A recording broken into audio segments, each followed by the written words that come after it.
What everyone gets wrong when it comes to the federal debt. I get these emails all the time about the BRICS, China, the federal debt's through the roof, we're all going to die and stuff. I'm just like, my audience is more on the right wing. In fact, I'd say it's probably mostly on the right wing.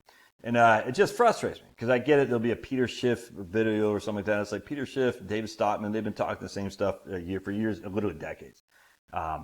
Does that mean they're not going to be right at some point? I don't know. But first of all, there's nothing you can do about it. You can worry your pretty little face off, but it's not anything you can do. Or you just recognize it's not nearly as bad as what people are going to say. And I'm going to prove it to you here.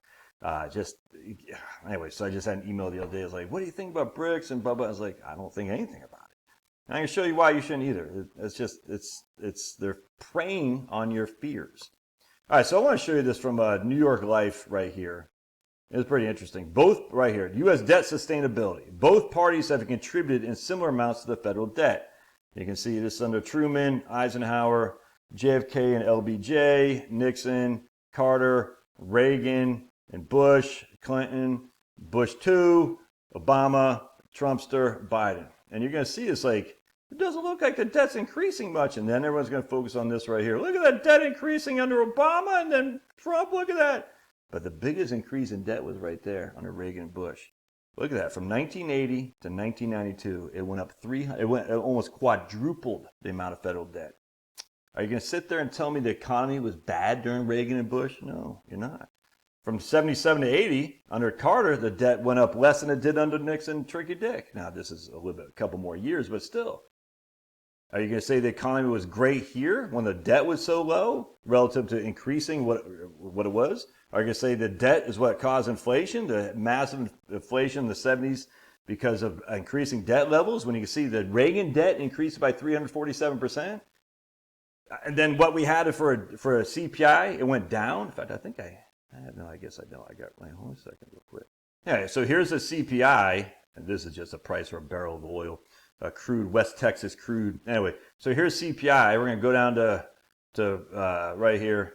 Remember when the debt level wasn't rising very much under Nixon and then Carter, we have 4.2, 5.4, 5.8. This is CPI right here. 4, 3, 6, 11, 9, 6, 6.5, 7, 11, 13, 10. Then Reagan debt started going in there. Wait, the CPI went from 13 to 10 to 6 to 3 to 4 to 3 to 2 to 3 to 4 to 4.8, this is under the war right here, to 5 to 4 to 3 to 2 to 2.5. What the hell is going on, Josh? You can't have CPI going down simultaneously to debt's increasing. That's impossible, and yet there it was.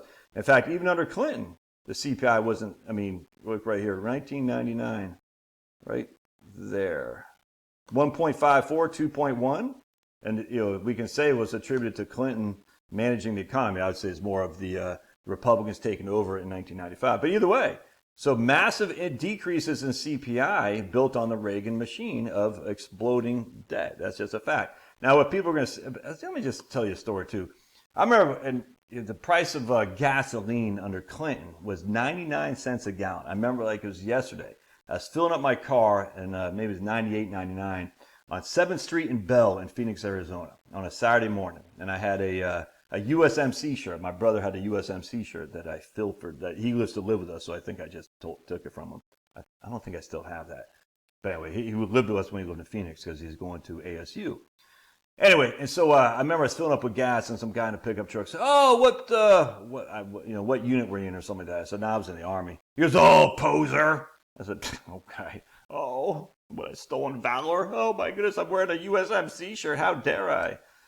I'll never forget that because I remember I was like filling up with gas. Like, man, 99 cents a gallon. I remember even back then, I think that's pretty sweet.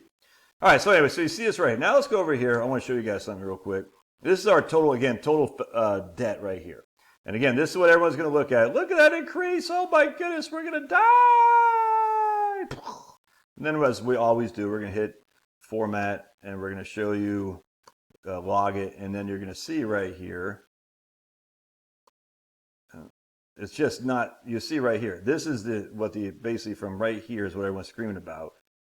Look at that increase under Trump and Biden. Oh my goodness, it went so far up. Oh my goodness. And if you actually log, you say, well, it's not really that big increase relative to before. It's not. You see the big increases right here on the Reagan. Look at that. Zoop, 347%. All right, check this out. So this is debt to GDP. For some reason, everyone thinks once we broke 100% debt to GDP in 2014, the dollar was going to crash. We're all going to die. The whole thing is crazy. And I say, really? Because during the Nixon/Carter years, the debt to GDP went from 34% down to freaking 30%. The debt to GDP is quite low, and yet no one would say this is a good economy. Now, everyone's going to look back and with rose-colored glasses, like, you could more afford a house there. We're going to get in that in a different video. I'm going to say, really, could you? But you couldn't find a job, and that's the issue. You might have been able to afford a house if you had income, but you couldn't find a job. People forget this, man. They forget under Reagan, we had unemployment like 12% in 1980 or 1981 or something like that. It was bad, dude. And then under Carter, just you could.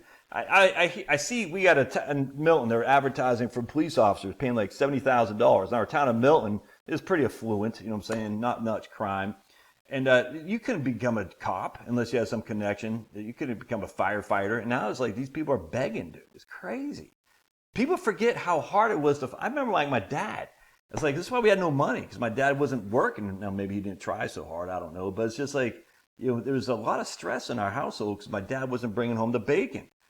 So my mom had to bring home the bacon, fried up in the pan, and never let you forget you're a man. I don't know what that commercial was. I'm a woman. Maybelline or something like that. Y'all remember that commercial? I forgot. But anyway, lots of stress there. Again, I don't know how hard my dad was trying, but then he finally landed a job. And for the first time in our life, we had some disposable cash. For like 3 months, it was great. And then he left.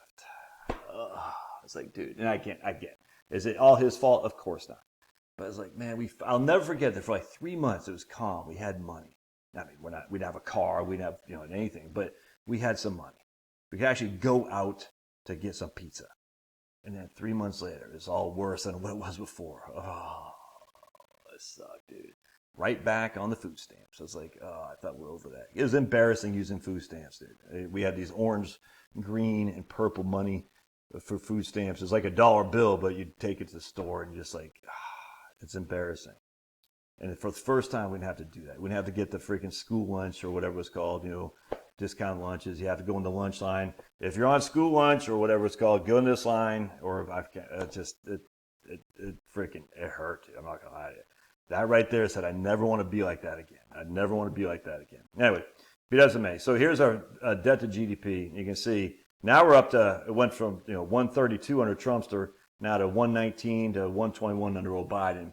But anyway, you cannot say the debt to GDP is what sank the ship, because the debt to GDP under Reagan and Bush, it went from 32% or 30% to 65%. I mean, it had a tripling debt to GDP. And no one's going to sit there and say, this is where the economy fell off a cliff. No one's going to sit here and say the debt to GDP was low and the economy was booming. The debt to GDP was high and the economy didn't. That wasn't booming. That's just the exact opposite of what's transpired. And so check this out for you guys who are all negative about the dollar. Dollar dominance. The U.S. dollar remains chief of all reserve currencies. So of all foreign holdings of government debt, 59% are held here in the good old USFA. US of A. 59%. Euro's got 20%. The Chinese, 2%. And they have massive capital controls.